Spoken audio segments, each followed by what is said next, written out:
Hey there, chatters. I'm Nat. And I'm Kat, and welcome to the Correct Chat. I am your forensic femme fatale. Natalie is your true crime-matic connoisseur. We're just two normal girls who obsess about dark crimes, evil minds, and occasionally the unknown. And here is your disclaimer, chatters. The following crime chat will contain adult content and will contain very violent and graphic situations today. So, yeah, listener discretion is advised. You've been warned, but before we get into today's crime chat, Kat, what have you done? Not a whole lot of nothing. We haven't slept in 24 hours. I know. Oh gosh. I've been trying to like sneak in and take some downtime, intentional downtime for Yeah. a little bit. We've still watching Yellow Jackets, and I'm Huh? still obsessed because it's like, I mean, you Good. can tell it's getting to the end of the season. You know what I mean? Like it's Really? And this is the new picking season. up. I haven't seen this one Yes. yet. Yes. I think it's just season one on Netflix. Or I did you saw see you saw two seasons? two seasons. Mhm. Which is the season where Julia Lewis goes Lewis. missing? Was that season one or two? Oh, one. And that's what I saw. Okay. And that Well, I fucked won't. me up because she's one of my favorite actresses. And she's a bad, Natalie. she's a badass, but Did like you? Her, she's, her name is Natalie in Yellow oh, I Jackets. forgot. That's right. That's right. Well, I won't spoil it for you because it's good. It's really, really good. Mm. We have been watching a little bit as it goes. Yellowstone, 1923. Harrison Ford, Helen Mirren is in it. You know, Yellowstone. They did a couple of spin-offs. They did 1883. Hmm. I didn't really watch a whole lot of that, but they did 1923. It's got Helen Mirren and Harrison Ford in it. Oh, okay. I love Helen Mirren. She's epic. Did you ever watch Landman? No. Uh, Mm-mm. was Billy Bob Thornton? No. Mm. So his daughter in that show is on Yellowstone 1923. So Oh, okay. yeah, I Okay. don't know her name. Sorry. But other than that, I started a new class, And what, and you know what how was it the name? What was that word again? oh vignette. Vignettes. What vignettes are you going over? Well, I was just telling Natalie before we started that it's one of my favorite words. It's like a little story, we've got a couple of vignettes before we get into your case today. Because I love it. So I started a new class and we did you know how you do like your introductions and everything like that. Uh-huh. My professor, because I say, law enforcement background, I have a lot of experience in criminal and counterintelligence investigations. I work in the criminal justice department. Huh? Like it just kind of clicked for me that I was like, maybe I should write about it. So I'm learning Yes. how to write about it. And, and I was like, oh no, by the way, I co-host a true crime podcast as a Right. hobby or like for fun for now, like Yeah. in between. Yeah. And he like jumped right on that. I was like, what's the name of it? He's like, my wife loves true crime stuff, and it's always cool. Like when you get to meet new people, you don't really Yes. meet them, but you get to Yeah. virtually meet people. You learn kind of about them. I joined this Hmm. book club. Don't ask me how active I am because I'm not, but like this electronic book club that's done through Twitch. Right. I love Twitch. Oh, but I like it because of the games. Yeah. Well, it's like a chat platform, and there's Hmm. different things. So, like book discussions, book suggestions, random, like Hmm. that kind of thing. Like, you get these different little chat sections, I guess. And I keep popping in, and I'm like, I'm sorry. I'm sorry. I want to participate. I really want to, but I am forced to read a book in my new class. I might have to send you a copy because it's Okay. like, okay.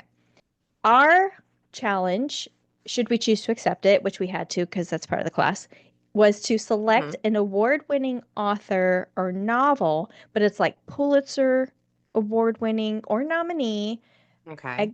Ed, the Edgar Award, like, you know, the big names, the big Hmm. guys. So I went back to my old trusty favorite, and I was like, damn it, she hasn't won, because it had to be within the last 10 years.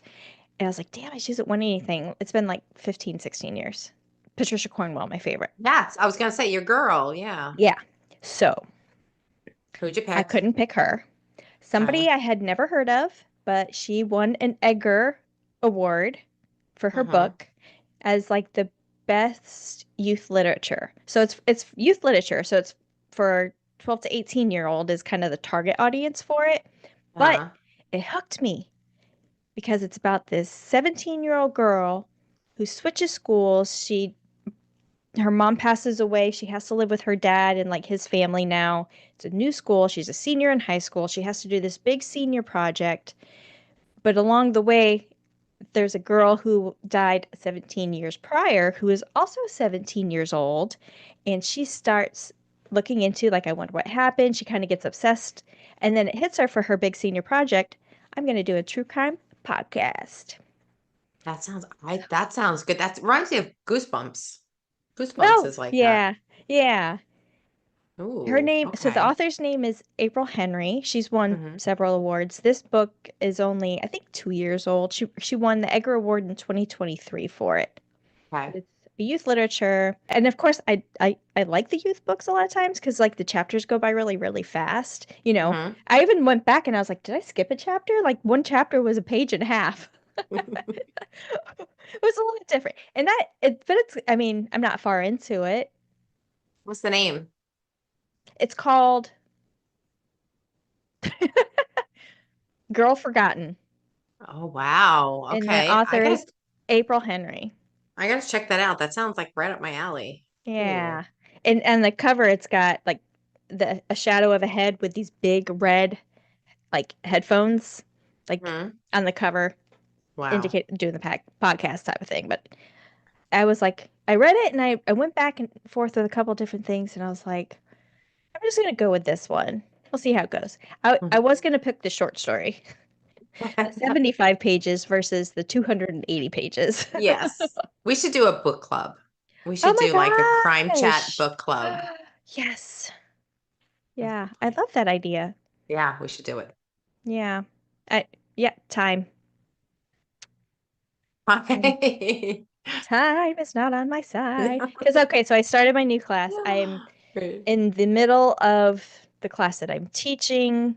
Wait, It's wait a minute. You don't need time. You're reading it sounds like a great book. Maybe we should just include that as our first book club. I'll okay. ju- I'll read it. I'll pick it up and read it, and we can discuss it for our El- little $11 on Amazon. okay, our little book meeting. Oh, we could do it live. Oh, you wanna? Okay. Yeah, we I'll could do order like it. a live I'll order it and do right like now. our monthly book club. I'm ordering it now. Okay. What's the name again? Girl Forgotten. Girl Forgotten. April Henry. Got it. And You I know, love there's the two books. it's the one with the headphones and it's red and black on the cover. Okay. And it says Edgar Award winner. All right. I'm gonna pick it up. Yes, we should do that. We should do that live. All right, cool. Okay. Well, I mean, that's really all of my excitement. How about you? You had a fun Um, day. I had a fun day. Yeah. I before this, we were supposed to record earlier, but I got into a little fender bender. Somebody hit me. Crazy part is like it didn't really phase me too much. Hmm. I was like, all right, I Hmm. got hit. All right, fine. Yeah, yeah. Fine. Everything's fine. Nothing's burning down. Was the other person like at least going, "Oh my gosh, I'm so sorry." Like, Yeah, and I felt bad because good. it was an older gentleman, and you could tell Yeah. like he was shaking a little bit, that he felt Oh, bad for doing it. So I was like we took the information down, but literally was like, don't worry about like I felt like don't worry. I'm getting rid of in my head, yeah. I'm like, I'm getting rid of my car anyway. Like, I don't feel like worry it's about going away. it's going away. So, but he was just like, here, blah, blah, blah. Because we were in the middle of traffic on Of 75, which course. is Yeah. always fun. So I don't know. But Mm. other than that, not much. Games. Oh no, Games. wait. Did you hear about the story about Denise Richards? Richards? Denise No? Richards? You know the actress, Yeah. right? Yeah. Beautiful, Yeah. stunning. Yeah. I mean, she was iconic in those movies in the 90s with like a Oh, stormtroopers or she was in something. Stormtroopers. That's the very first one that came to my Yeah. mind. Because What do I have to she her Google? Yes. her beauty was literally like show stopping. Like when I first saw her, Hmm. I'm a straight woman. And when I first saw her, and I'm like, damn, that woman has got it. God gives it to Yeah. some people, and she's got And it. she's Like, got it. Yeah. yeah.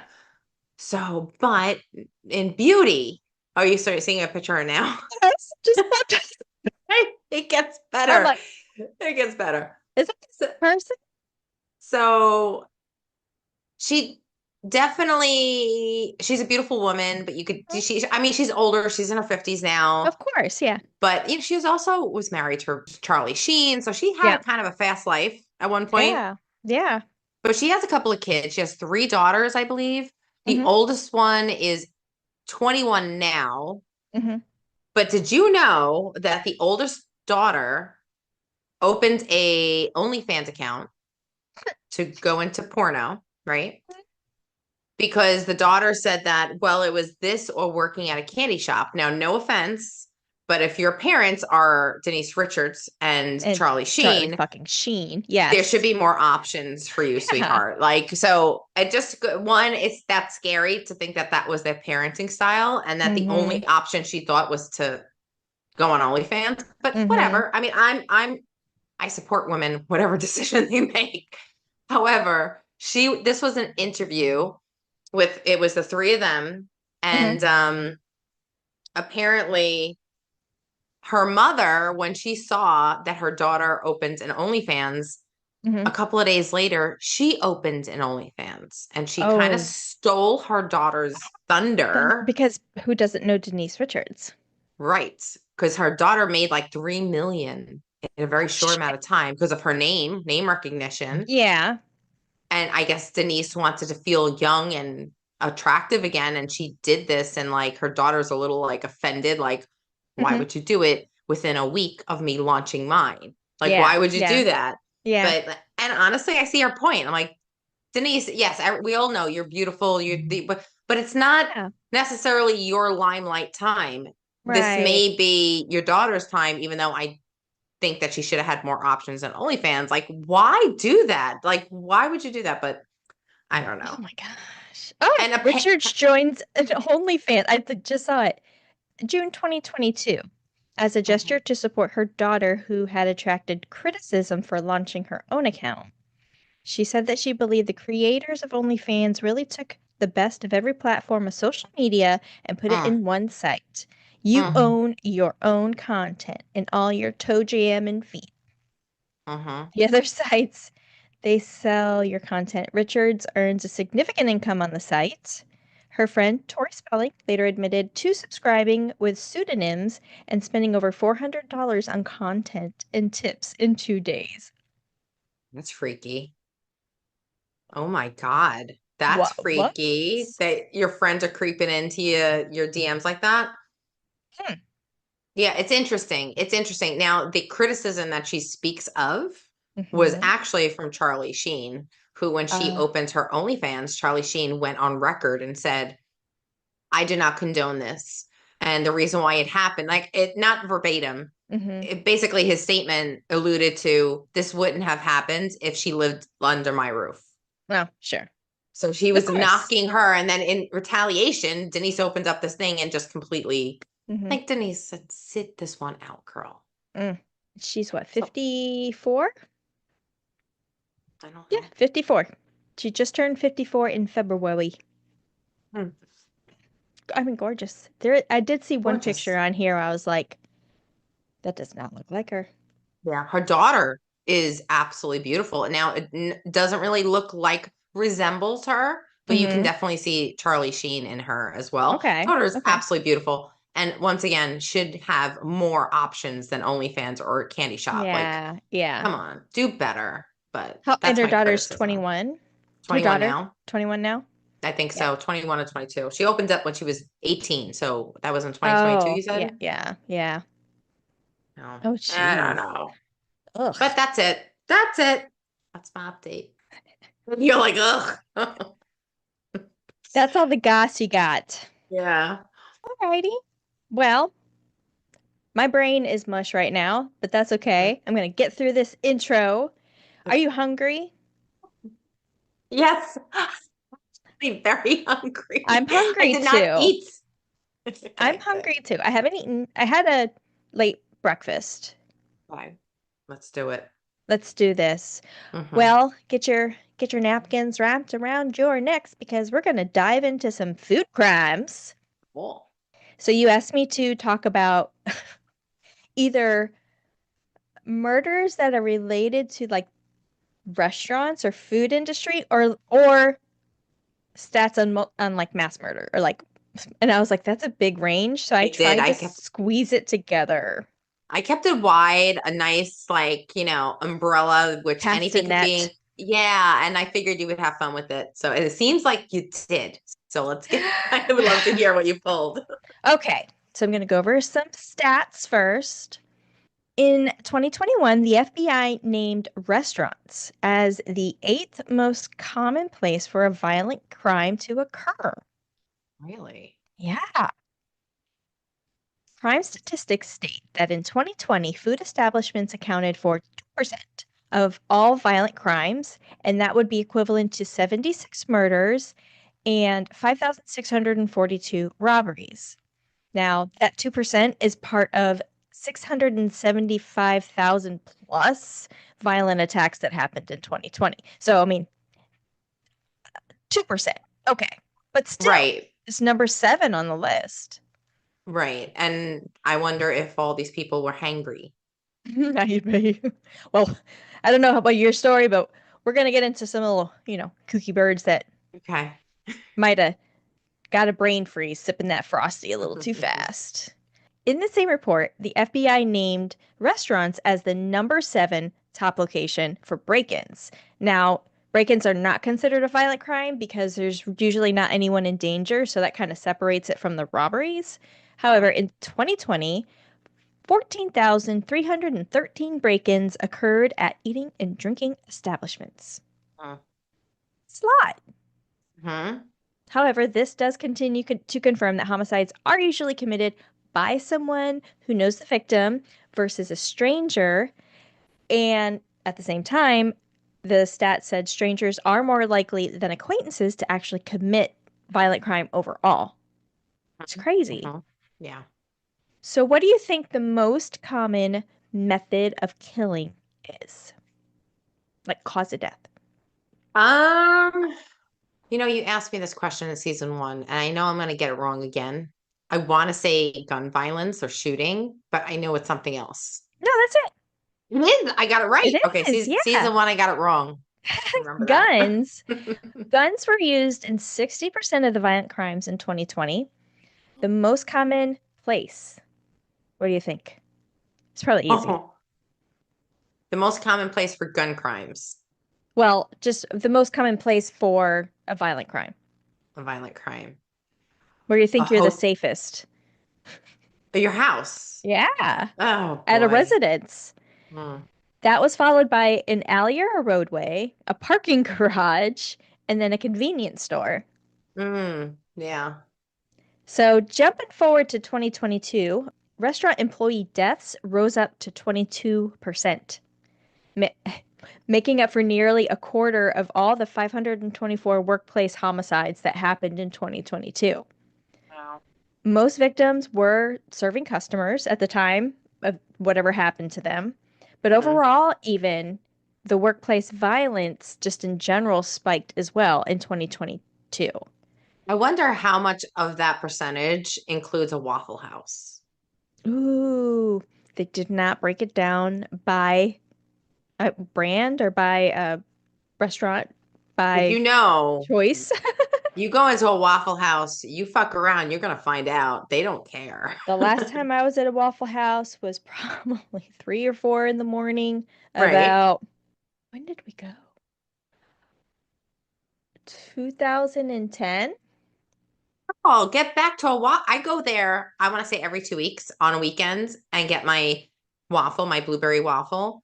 Yeah. And they are so nice. Like they are so local, like the true like local community. And I walk in Hmm. like they just remember everybody. Yeah. Once again, you go in with good vibes, you get good vibes, but they are prepared to do whatever they need to do. And you know what? Like the hot utensils are on their side. I would not fuck with them. Like, Well, we don't have the safest Waffle We have House. one. We do have one house or two, but they're not. Yeah, they're not the safest deal. Mm, Drug deals used to happen at them all the time. I remember one mm, time they went in and just busted up the whole place, like in really? the middle of it was open business and everything. I mean, it was at night, but like, yeah. Oh my God. All right, Off. talking about food like this, I'm getting hungry now. Okay, well, let's go through it. So, of the 12 billion people who worked in the food industry in 2022, 123 fatalities were restaurant related. Why do you Hmm. think that is? Fucked up orders. Think of the Didn't get the year, right order. Oh, what was it? What was it? 2022? 2022. I don't know. Like, was that? COVID. Oh, well, yeah, during COVID, so COVID. messed People up. were going berserks. They were. They absolutely were. So, not only for the food industry, but just overall homicides crept up as well. In 2022, 9% of all murders occurred across the workforce, totaling 524 workplace fatalities. Of those 524 workplace fatalities, 435 were fatal shootings, and that's over 82%. Yeah. Mm-mm. Homicides were not the only thing on the rise, so were suicides in the workplace. They rose to a 13.1%, and also to a 13.1% was unintentional overdoses in the workplace. Wow. However, they did not match the level of workplace fatalities. Another scary stat, the numbers translate to a worker dying every 96 minutes in 2022, My God. compared with a fatality every 100 minutes of the year Wow. before. So 101 minutes, it jumped down to 96. That's a scary fact. Okay. Yeah. So now that you're scared and hungry, we're going to talk about the top 10 most brutal. Well, I'm sorry, Mm. 9. One of them I Hmm. mentioned is the story you're going to go over, so we're just going to skip ahead. We're just going to Right. skip that one. But the top 9 most brutal restaurant murders. Okay. You hungry? Let's go. I'm number 10. Number 9 is your story, so I'm going to go from 10 to 8. Number 10, Palatine, Illinois, 1993. On Hmm. the evening of January 8th, gunshots rang out and killed 7 innocent bystanders at a Brown's Chicken and Pasta. They were closing the restaurant when 2 men entered and ordered a 4-piece meal. The men Oh, ate most of it before tossing the remains in the trash. This would ultimately lead to their capture, but not before 9 years had passed. really? Yeah. Wow. This Brown's chicken and pasta, I've never Yeah. heard of it, and it sounds delicious. I have. I want to say I have. Mm. And I think it's a small, like, mom and pop thing. I don't know why, but that name, it just kind of sticks out to me. Unless I've heard of Well, something that's like very it's also familiar. your family name. It is. It's my surname. It's my bloodline. Okay, number 9 is your story, so we're gonna skip that. You'll get all the Mm. deets in a minute.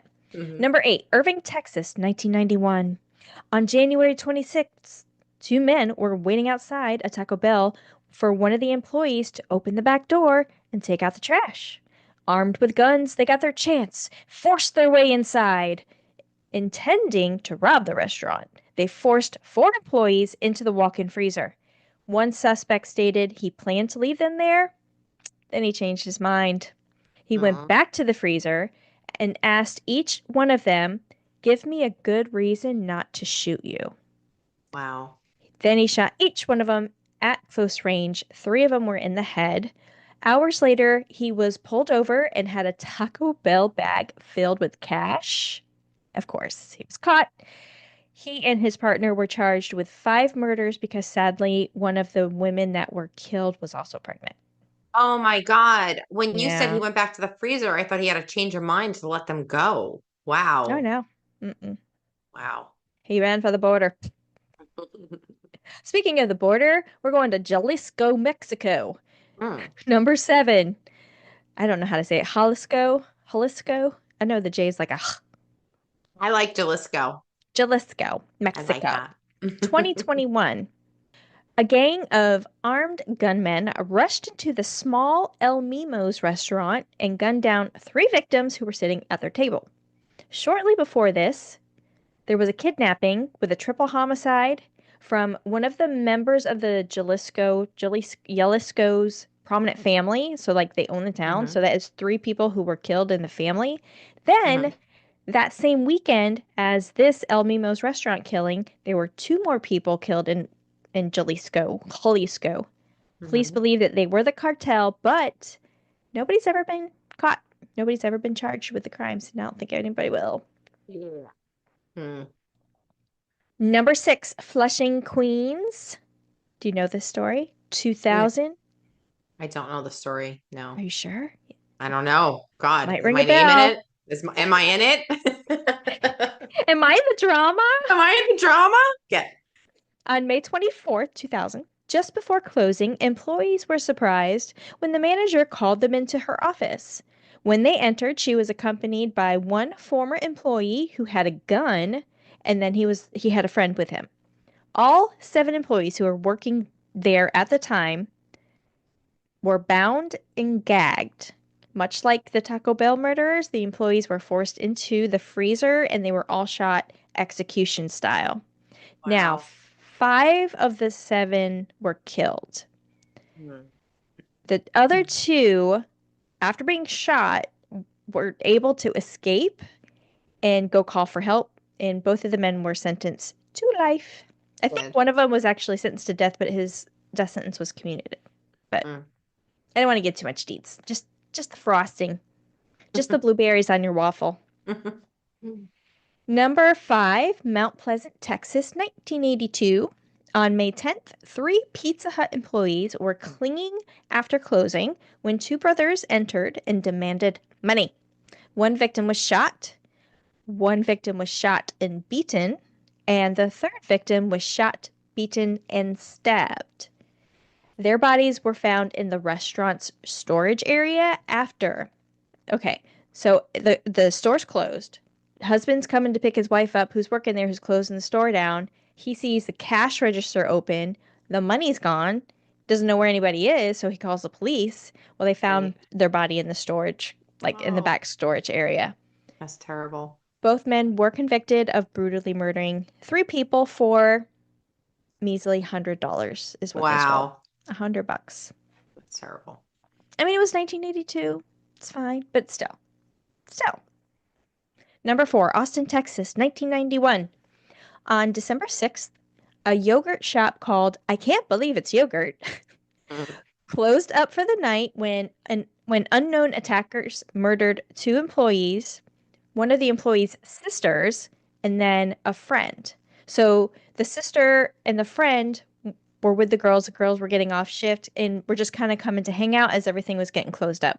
Well, Mhm. after the last sale for that night, two men walked in, forced all four girls into the back.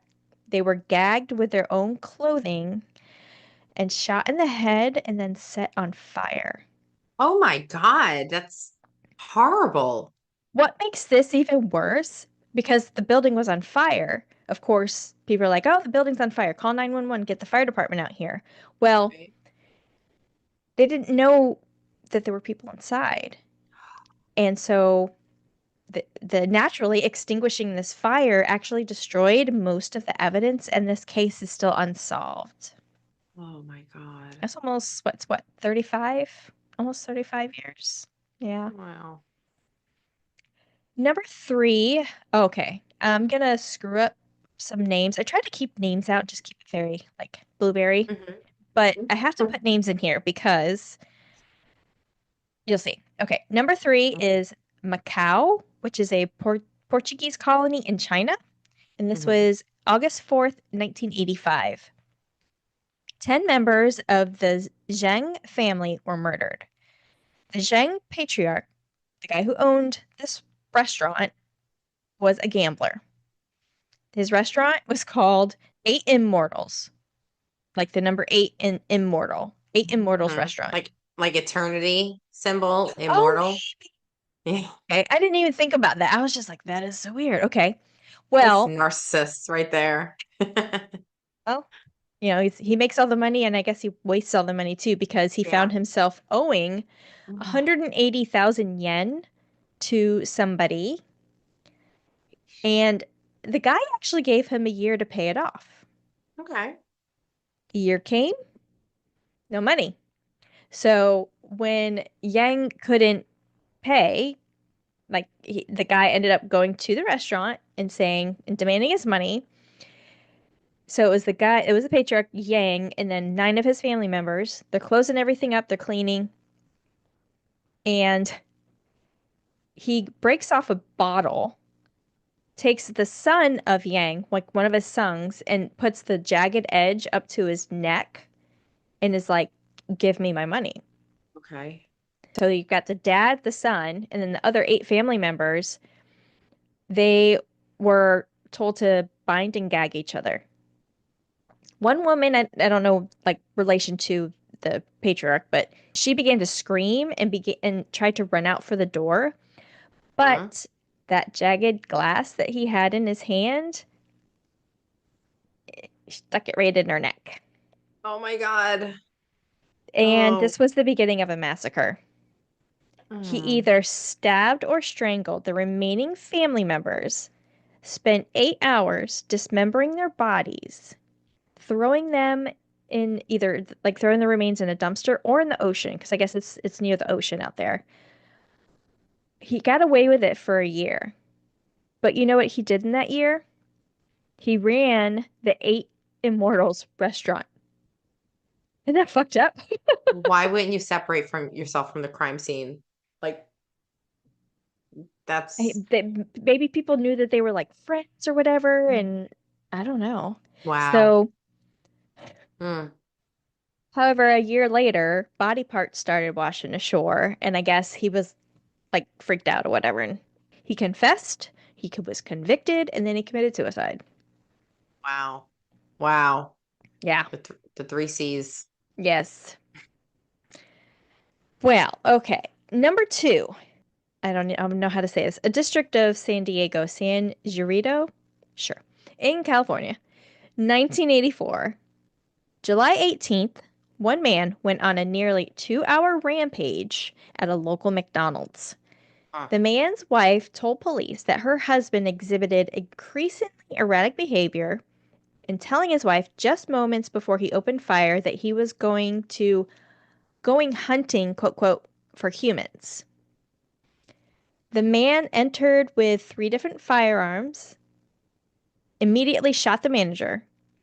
Then he started to like maniacally and systematically pick people out that were in there. And he was intentionally killing customers who were trying to hide from him, like hide under the table. Yeah. But what makes it even worse is when the police get the call, shots fired. They respond to the McDonald's. They respond to the wrong McDonald's. So that gives this guy even more time to like start like selecting his, I don't know. Wow. Horrible. Wow. So then they get there and the man takes his life. He killed 21 people ages 8 to 74. Oh my God. That is just that's 21 people. How would you kill an 8-year-old? Oh my God. Okay, this one actually you wouldn't think, but it's actually a lot worse. mhm. Number 1, Killeen, Texas, 1991. October 16th, around 150 patrons were eating at Luby's Cafeteria when a Mhm. man drove his truck into the front of the store, like into the front of the window. He jumped out, he had a gun in each hand, and he started systematically shooting the patrons, like the guy, McDonald's guy. And he supposedly went up to one victim who was trying to hide from him and shot her in the head, point blank. It was also reported that the man ranted and raved as he shot over 10 people directly in the head, and he was said to have been making snide comments to his victims before actually shooting them. I don't know what the comments were or anything, but he did allow one woman and her baby to leave. But Okay. by the time the police got there, 23 people were dead, 27 were wounded. The ages ranged from 29 to 75. Refusing to surrender, he died by self-inflicted gunshot wound. What a coward. What the hell? What the hell people thinking? So you may want to think about, where you go to eat. No Waffle House is in here. These Waffle Houses seem very safe, actually. No, I know too many things about this Waffle House. Oh, well, my Waffle House is, I love my Waffle I House. have a They're twat great. Waffle House. That's what I have. I have a twat Waffle House. Oh my God. Well, thank you for that intro. Yes, I am starving right now. So I know. thank you very much for that intro. So technically, Welcome. I mean, in this crime chat, people are going to learn of 10 different restaurant crimes. So Yes. I'll be food. Who thought? Who'd have thunk?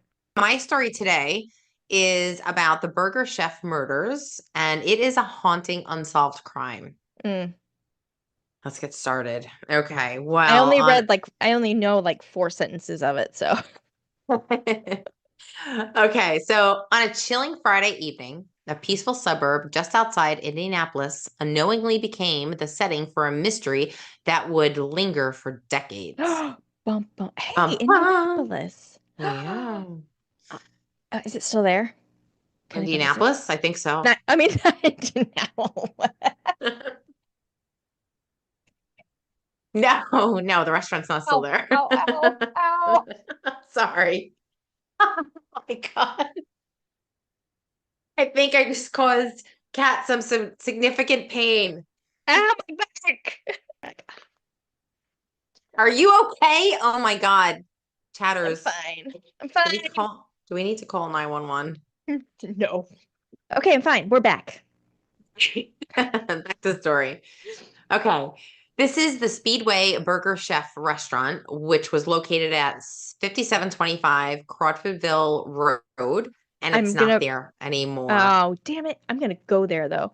Because, our friend Lorraine, she's gonna Yeah, come see me when I go to Indianapolis. right. We're gonna go there.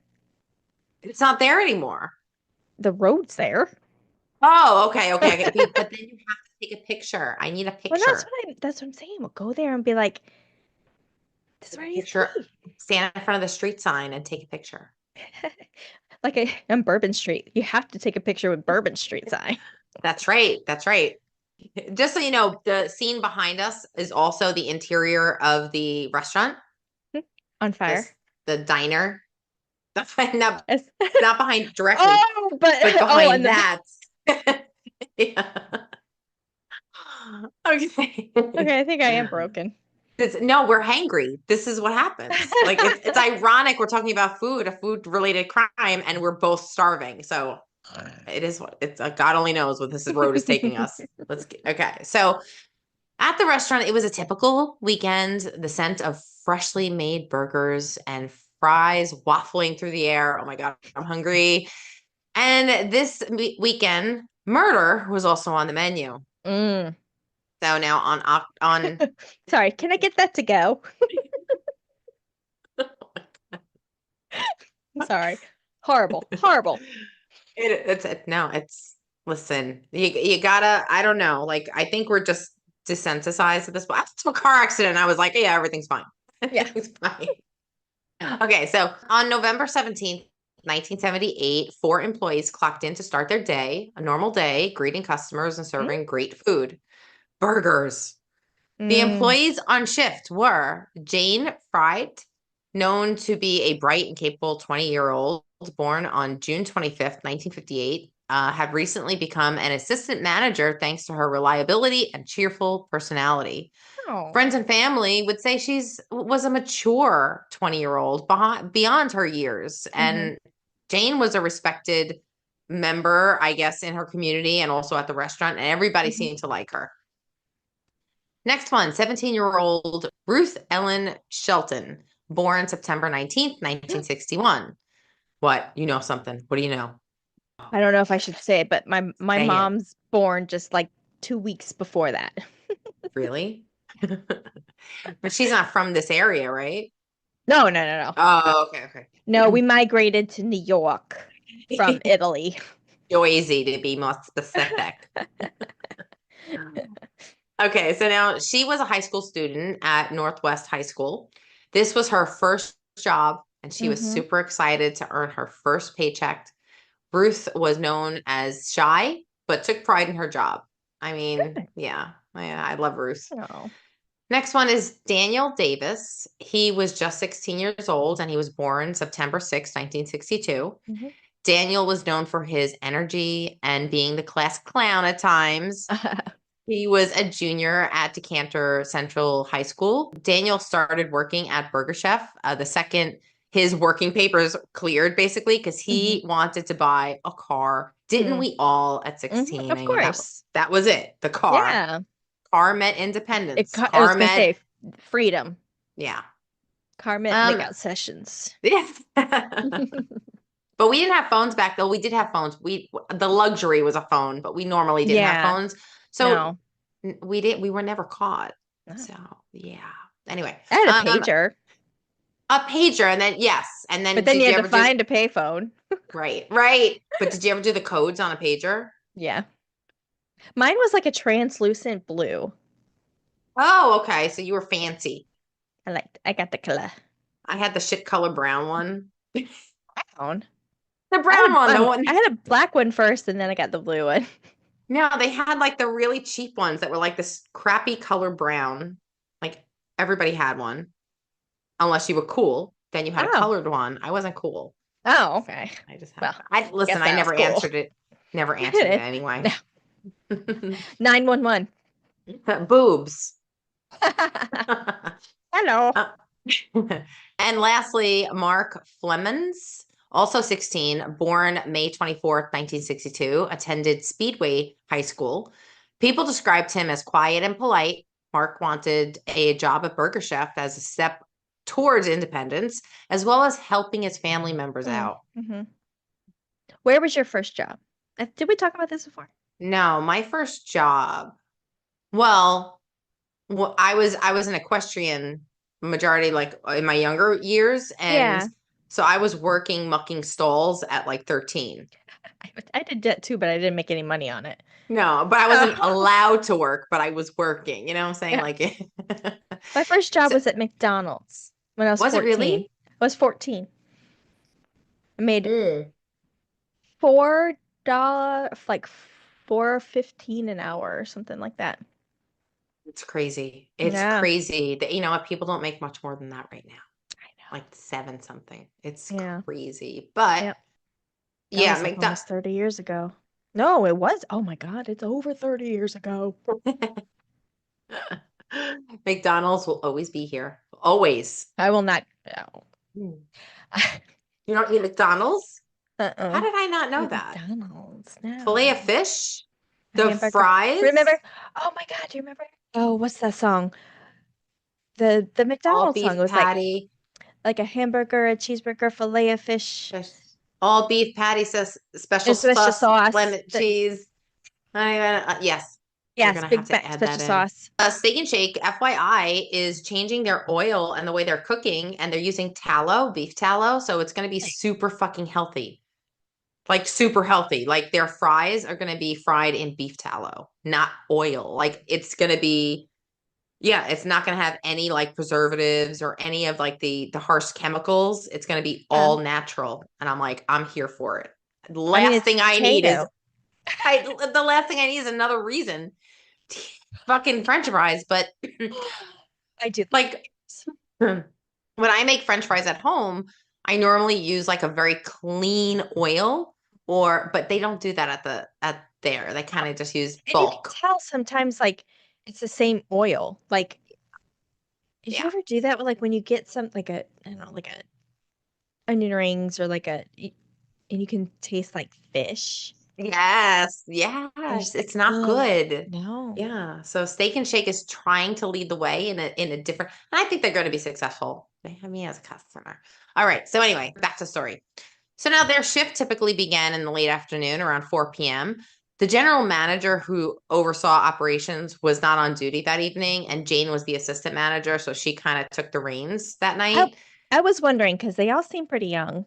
Yeah. So, but I guess back then, I mean, this is back in the 80s, 78. This was in 78. So I guess 20. And speaking of, there was a post on Facebook about Grease, the original Grease. Yeah. About Rizzo. I think you posted it. And I have to say that the actress Rizzo, Mhm. it's just crazy how back then she's playing a teenager in high I school. know. She looks old, like so mature, Yeah. so mature. Like it's so Yeah. crazy how women back then and men just look so much older than what they Mhm. were. And Well, she was in her why? 30s or something, wasn't Was she? she? I didn't Yeah. know. Yeah, she was. Okay. Stocking, what's her name? Shade Oh, yeah, Stocking funky name. Channing something. Stockham. She has a cool name. Alexa, how old was John Travolta when he starred in Grease? John Travolta was 24 when Grease Oh, was okay. He was released. 24 playing a high schooler. Yeah.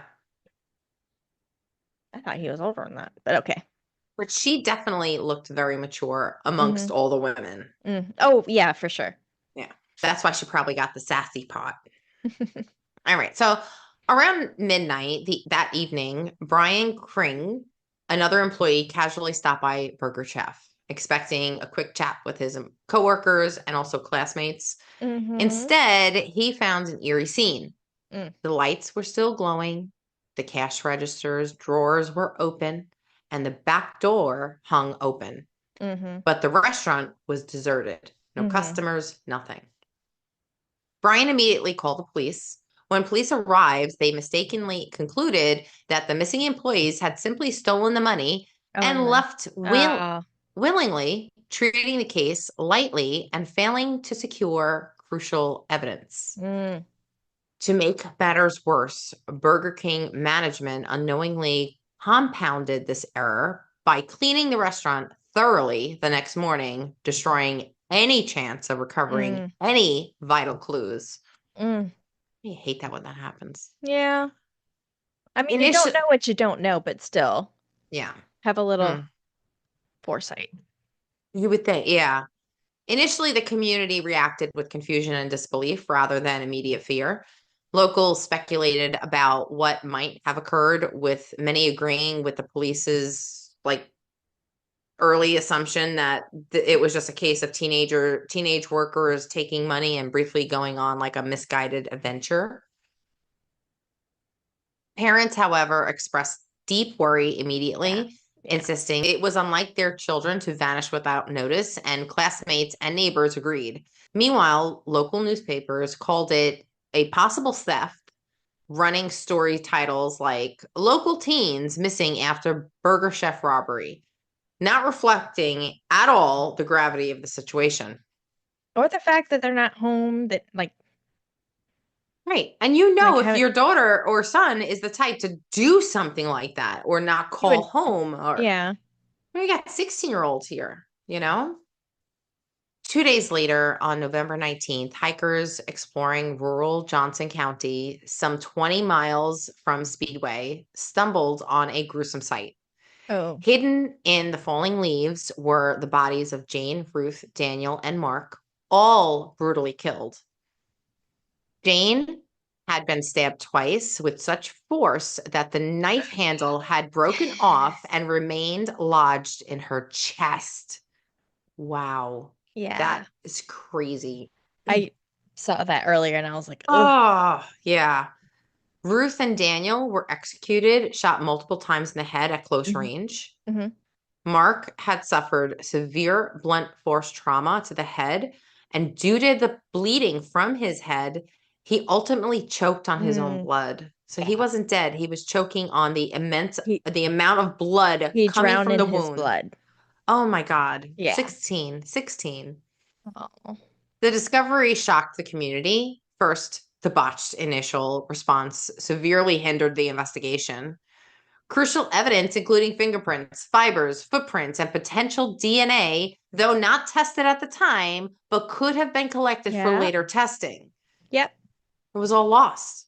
It Yeah. was all lost. Authorities faced harsh criticism, rightfully so, Hmm. for dismissing the incident as a minor theft and some teens gone wild.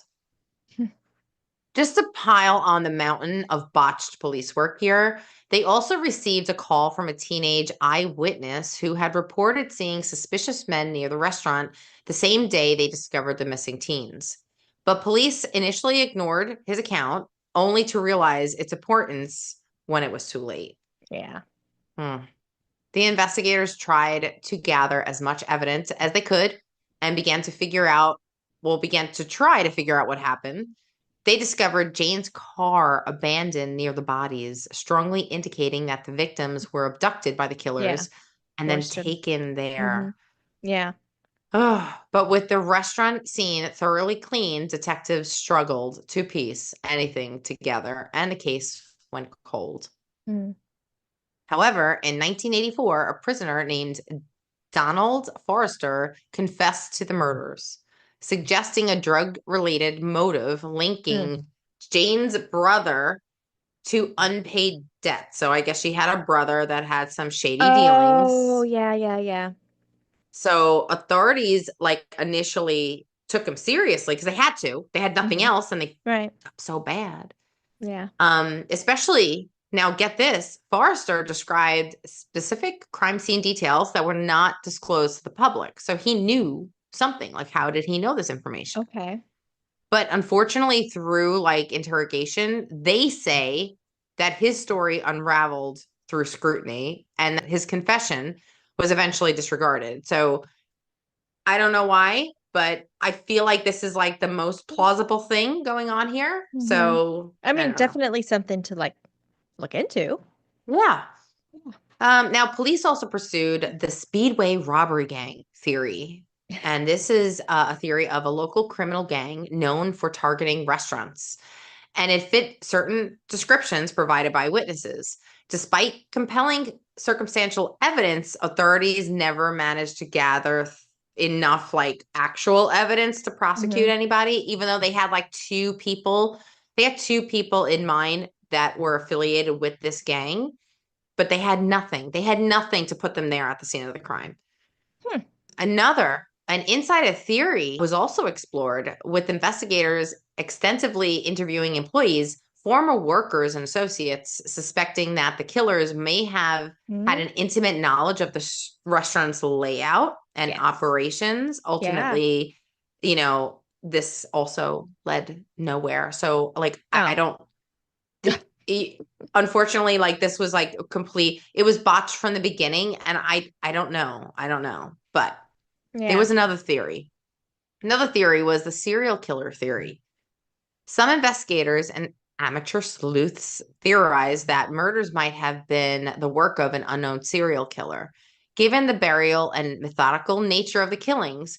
However, this theory lacks substantial supporting evidence, and I don't agree with this because I feel like this was not methodical. You had 4 people dying 4 different ways. There was nothing methodical or ritualistic about it. It seemed very violent, if anything. Yeah. So I don't know. They didn't report anything that was missing off of them. Certain red flags that you would think of a serial killer that they would do. I just their don't. signature or their Yeah. yeah. But I would say if it's somebody who's traveling through and needs money to get to that somewhere, I don't know. I mean, it was the 70s, man. What'd you say before? 70s are wild. They were wild. Yeah. So now I did, through my research, I looked into a couple of things. So there are several podcasts and documentaries that have analyzed the Burger Chef murders. Once again, there's not a lot of detail, but there's a lot of fuck up here. Now, if you wanted to follow up on some other views or perspectives on this case, there is the Murder Sheet podcast. And this is a comprehensive coverage of the deep investigation analysis. I listened to it. It's good, but there's not a lot here. So I'm basically giving you exactly what's here. Yeah. There's not a lot really to dive in. There's a lot of discussion. There's a lot of theories. We can theorize all night, but we're fucking hungry, and I need a goddamn blueberry waffle. Okay, I need a burger. I need a burger. I don't think I'm going to be able to look at a burger again after this story. Next one is the True Crime Garage, and this explores various suspects and theories. Once again, theories, a lot of theories here. And of course, the last and my favorite, Crime Chat with Nat Cat. We just covered the murders and highlights of the investigative failures and theories. I just had to add that in. That's right. So now this case is cold, and the investigation continues to stall, leaving the families of Jane, Ruth, Daniel, and Mark grappling with grief compounded by uncertainty. over the years, law enforcement periodically revisits the case, applying like new forensic technologies in hopes of Trying, yeah. identifying the perpetrators. Well, it was Jane's car, right? That they Mhm. took that was found Yeah. out there. I'm sure they You would think. processed it.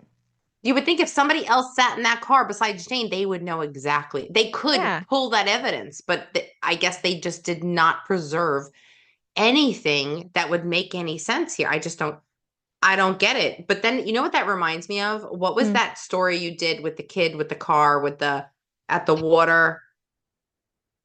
Oh, you just Story did that it. you get with the kid at the car in the water.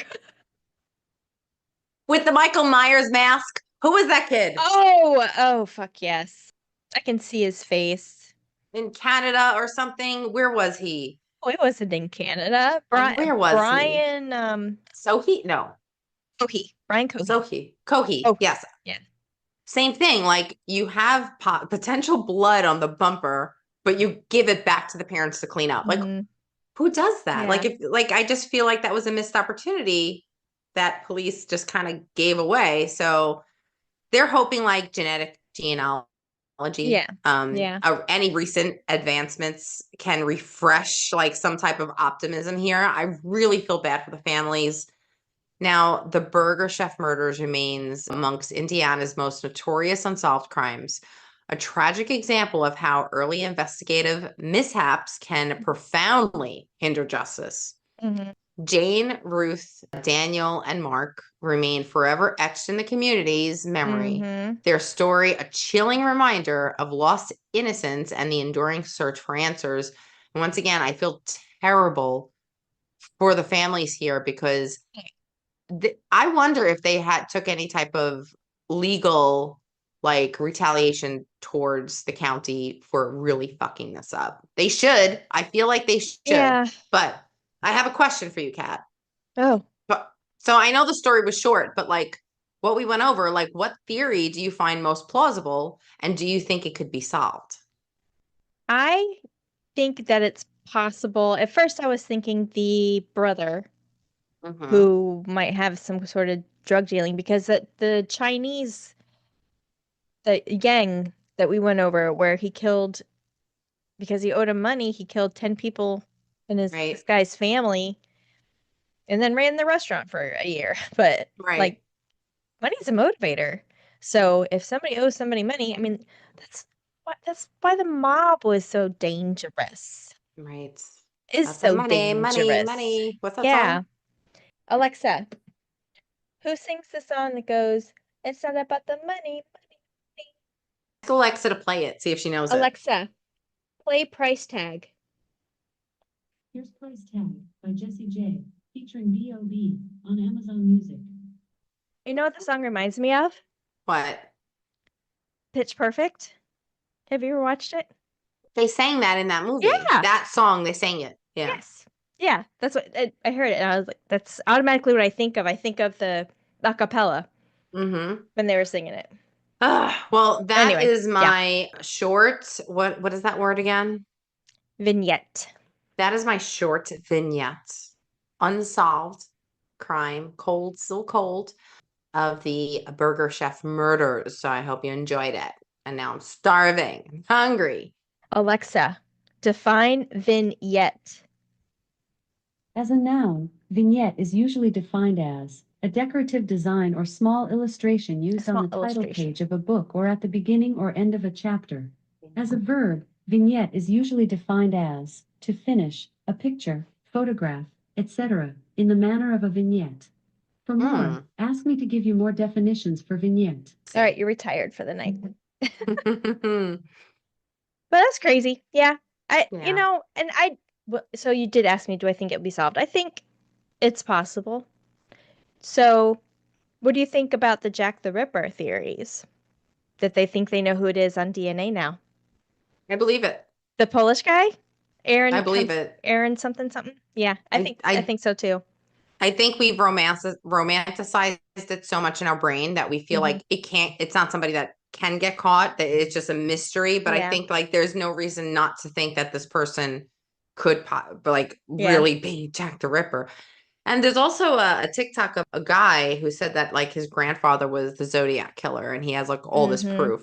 So it's crazy how social media has allowed us to view these certain theories that potentially Right. could be very true, but who wants, I mean, Do they have, well, you know what? I'll find out. I'll fuck around and find out. I was gonna say, do they have like some kind of like memorial like place for them or something? for who? For Jack the Ripper? Or Oh, for sorry. Zodiac? I'm back in Indianapolis, hun. Okay. They do. Indianapolis. So I don't know if they have a memorial, but they did tear down the restaurant. So I'm Right. thinking that it was, I don't know. But then again, they weren't killed at the restaurant.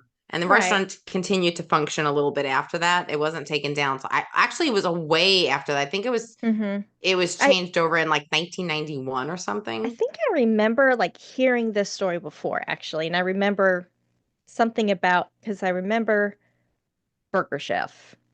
Yeah. And I didn't remember, I knew somebody was like murdered. I knew that they tried to run the store because it's not a chain up there, right? Not that I'm aware Yeah. of, no. But these are questions that Lorraine can help us because she was living Yes.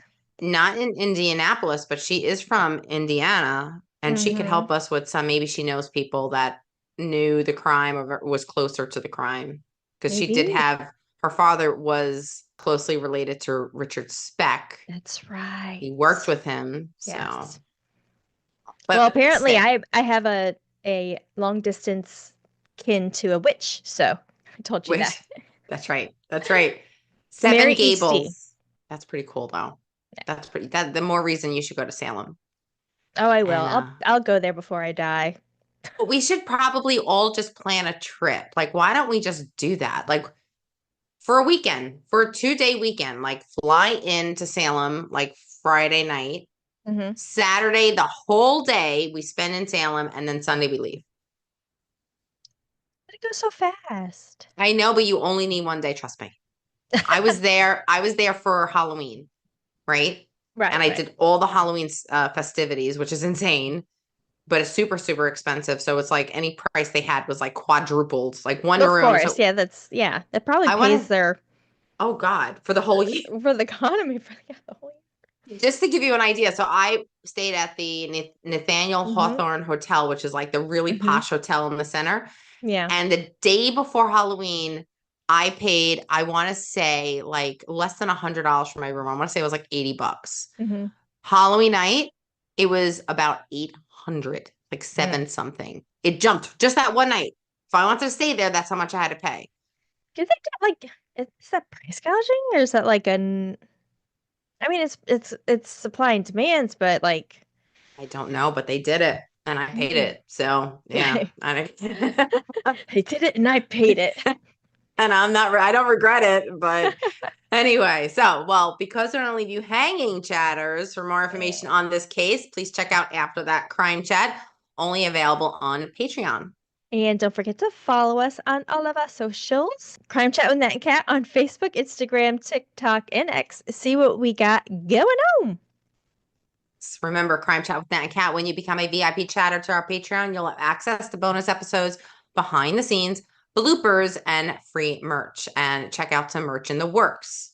And yes, so our next episode, jumping back into a crime and cosmetics. Yeah. What you doing? Hint, hint. Boy George. Are you really? Yes. Oh my God. Yeah. Okay.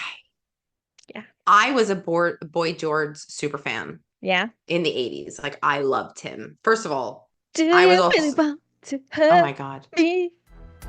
He's just so talented, but unfortunately, he does have a very dark past, doesn't he? Okay. All right, well, you don't want to miss it. All right, we'll see you next time, chatters. All right. Bye. Go get your food, girl.